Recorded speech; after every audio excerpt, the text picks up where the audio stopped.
an peri kan eto akobo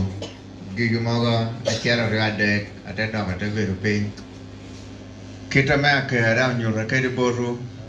anu luonyi ane Kisa Dennis minoda uchwalo mot boru unuomiru bin kede uluone imad Grace Kisa Grace Wuningen Ubedo President Men Mothers Union and ticket program mora loy achidi kunari achalo pasu no luon waye achalo jo pasu anata ko beni atikere ti yindo wore chung kuno we hando chung ilera site kan ya yomi komu uno kristayo ame Allsaints pewany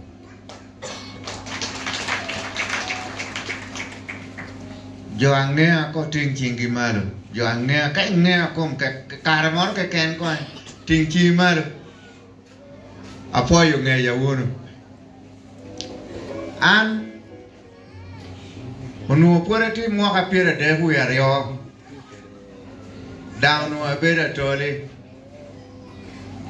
eto nuo an abedo rainbow tunga mina floor lur omo atia tije kanu bedo kea dong ano nene chiega kiribini kanisa kan eto nuo wano legi on lum kacha kano parking pili ye kero toka yonge kanu nuo ti on lum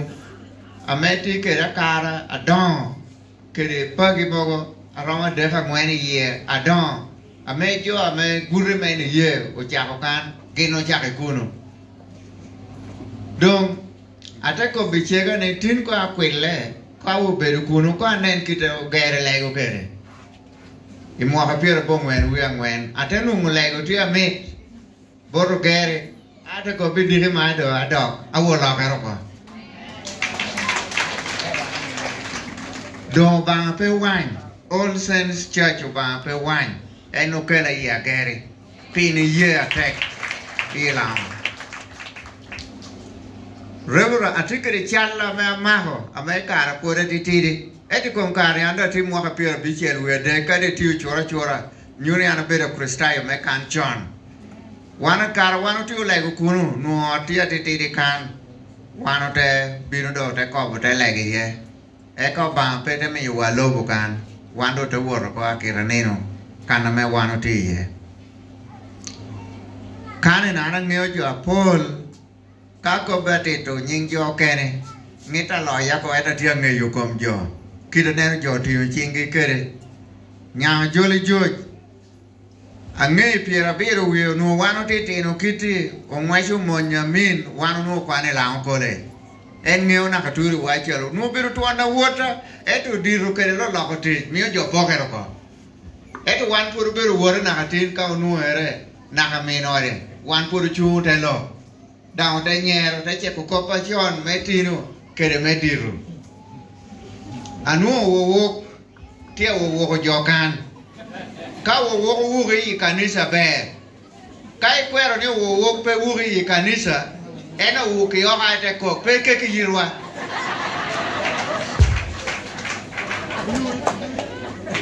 akina jo konya megero ni ye e kare cha legi tuo jo pe polie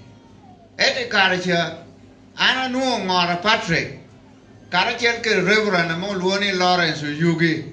ana nuo puonya kalo SS dogino woro tura kita lokere pori ya gere nyeno te ko bitino wo lego tunga dano ne awata kwanya wana to wo lego wana de ata chako neno te ko ba kan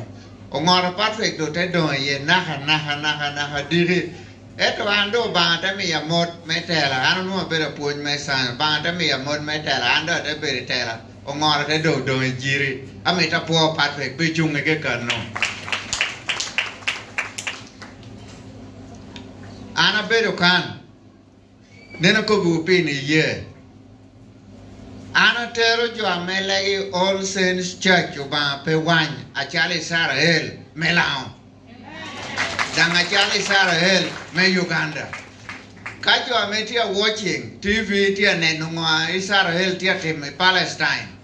Yin pe nene chawane bomu tia yuyu. Yin po yukita me Israel unu tia word kere Canaan.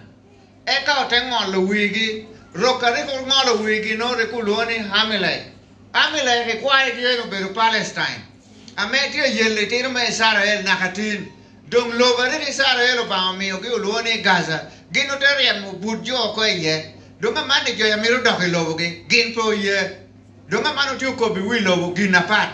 Eto ku Israel ngeo gin napat. Donga me to ngeo history. Me gin atia timere Gaza. Yin nge kita merik jo wor kere Canaan. Upo uri Yesu. An pe loka tek ti kano nino mona wor hi koro kache jote ko bi loni na me pe ngeo loke. Pe ngeo chege tin pe chege na ngeo lo. Ana lo kano no kabalo ge lo ko bien chege na maro lo ge na ngeo lo. Kita wi jo chong ere keri yele rasiti no bien grace wor ponyo mon beri lo icha wen. Doan ka no district melera no tia word Canada no tia word lele. Kai no da tia gamo chim no da tia gamo momot. Anpi ni ye me kan wano te bi chaku Faith Secondary School mo ka tutu mie chiel mie bongwen e piera bongwen we bi chiel. Awuru macha o te chato boro chien give life da me ta poi me gwa ko Faith. Itira me wano no e guru me ni ye uno wano ti kara chiel kere aditore koloni alele Alex obera tin ma kalo wano woro ke gitu jiri na ka Rwanda kara chiel kere Reverend Yugi. Eka lere e karame come le tewe katina mo luoni ukelo Boni Ferdinand do ukelo te kwan borra dai karame Alex kwamere tum unudu wano na chalo mege pedo luone chalo Kristayo me Allsaints Church do ukelo Boni Ferdinand anangeo kitu dawa kere kitu binu kere enero kobni amoru piti me Allsaints University entia ti St. Andrews angweta ngwet Nina tini ana binu kan ana duo kana jala Kristaya John anu ngonino ate binu wane minora ate binu pakoba ote nyero keru ote chekolo keru ate do tina binu achala tijme Allsaints University Lango Allsaints University Lango ana beda ranna duong kado milemono uloni University Secretary University Secretary Tutu Japol Amio University Chung Ubero Roma Pura Keraye Odako Duera Deg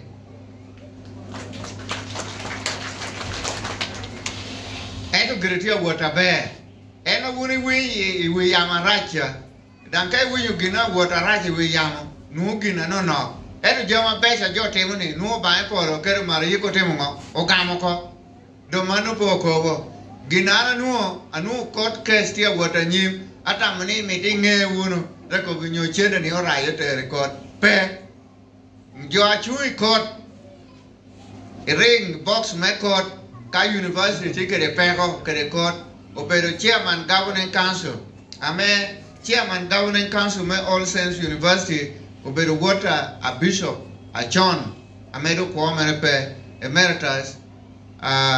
bishop Otim Mercedes do en ko mer pe eto wore ena yo beru chairman governing council do ka lo white court ana bera ranna duong do wan woro chung kere e box out the defending university e chabet yen uno wan ti court Kampala itin long ni ya pe kan do ko ngwe kwene Kampala do wan o chako cholo ge chente eto miru dia duong ate I court kitana winyu kere ana ko buga charo ogere kere tere mo ogere oje mo ogere makme ogere ka tinni tie ame obera gere wori joga ta ko pe me joti kere lamu tiu ti charaj ana wi nyingi history me lao weke kwae ge gumaraj lamu mo tiu ti charaj lao kan da medo pe we ko gumaber po juture ge don ke jem gi na be mano kwache no boru Kai jeme gina right, ada wilo tia ngai gina right, obai poro tia ngai gina right, ameta mi right, pe weke jo turigum. Hallelujah. Atau ni ami winge, ichau karen gina tia timere komi pengneo nuo kwaru ni nuo jatare ni rego timo ginora me perwate kere miro ba dong yini tie melega tek metoro kori kiamono do wanu woriye otiu tie kumirege eto mirege nuo tie wanu nuo lera district nuo mio Allsaints University Lango aduong ti yu kelo degree road kanama ogero university ye wuriti ya no kere loka tungcha kanenero puro nywage ya do wore rure kano buj puro ye cha ti kuno ekas apara bi duchu do wanu ti lobo kuno chochok ekas pierio we bi eto jo nu ti amito maisha amita kobuni mayo log yo ko pedango gammo tamme gero university alao amo luoni Allsaints University anu awora ti akwano history mera ti achon yi na kano anu ni o chakare mo katutu mia chele mia bongwene pier bichel wedek ikarame wan puruti Northern Uganda province o chakare mo katutu mia chele mia bongwene pier bichel wedek jote bero joro tele yoko eti yonge ikar Bishop Mary ubino yabo lao diocese te ko bipe iloko ni wan miro chak chukulo gere aditere kidare tamti kere chon eke mo tutu mere aboro langi te bero penche ko wan chako university eka Allsaints University te chakere mo tutu mere abongwen wan woro ti radio loko pol jo chiko yigi radio winyo doma man moga achara da nyi wa ruatre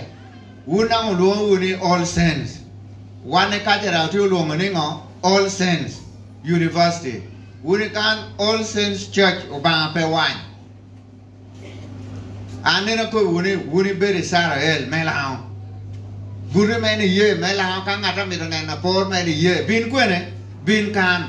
ana bera dungo Kristayo me St. Peter's Church of Uganda diel enmi ye je kunu petuni megu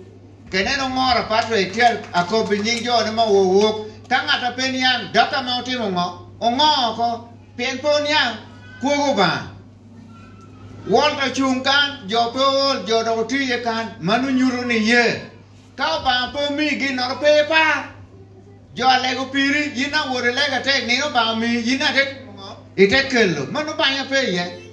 ka ba mi chawani kwanye no ba mi amerom kito aitekelo do ana binu tin kan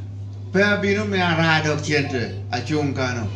abinu ka me mi ungeti university utie wanu kwa be